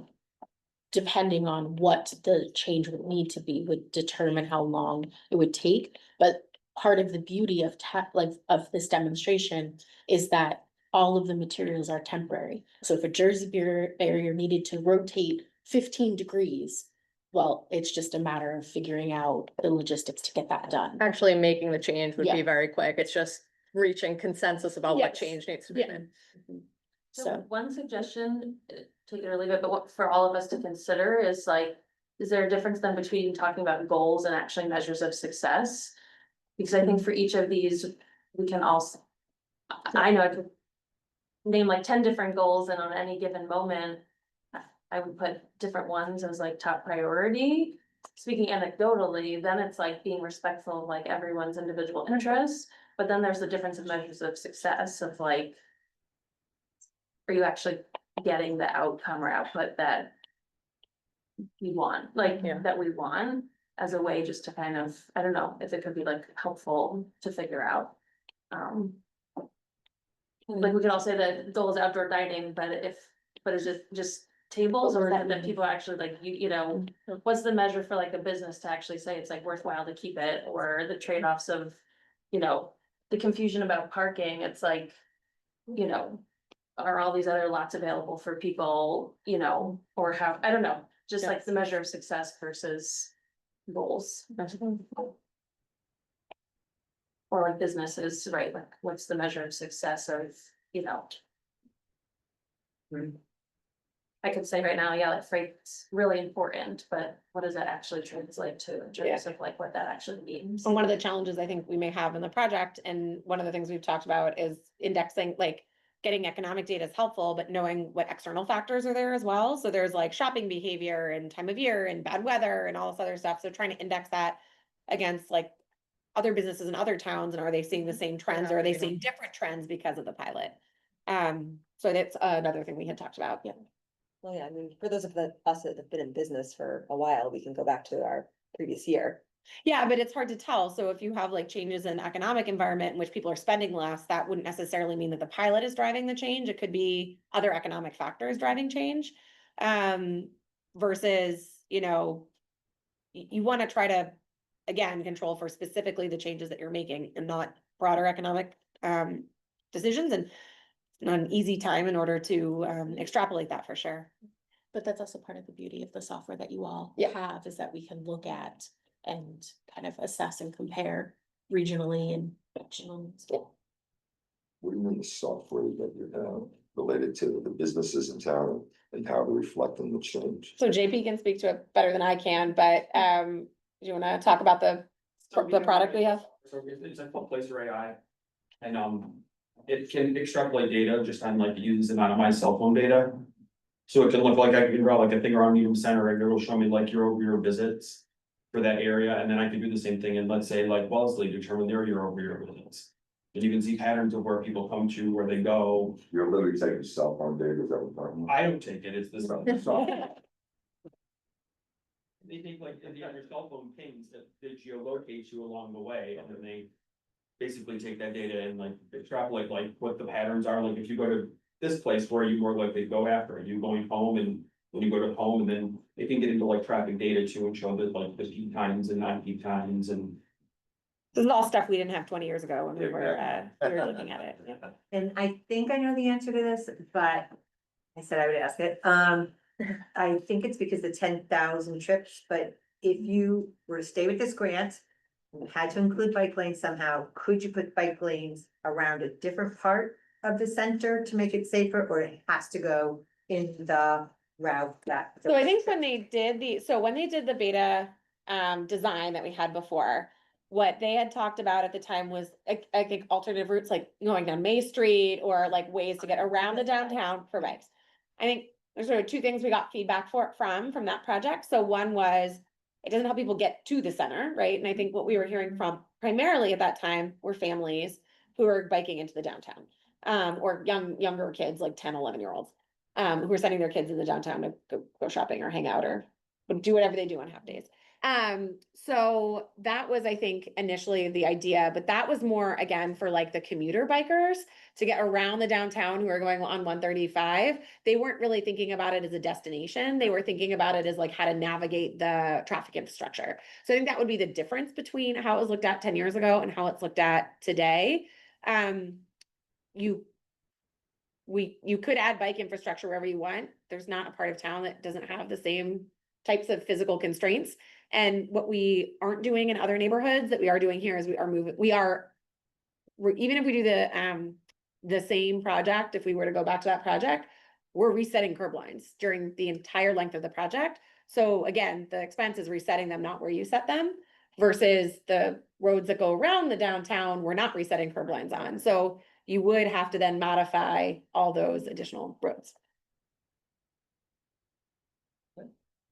Hit the 2-hour time limit, so. Motion to adjourn. So moved. Oh, wait, you're not allowed to read the motion. You're not allowed to do the motion. Sure. Motion to adjourn.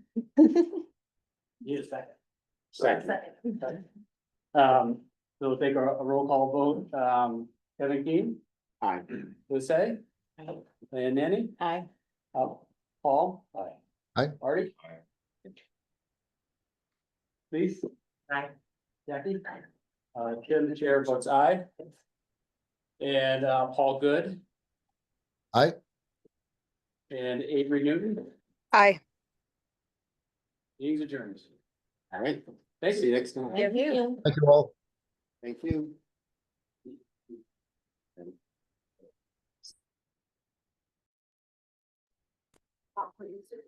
Fine.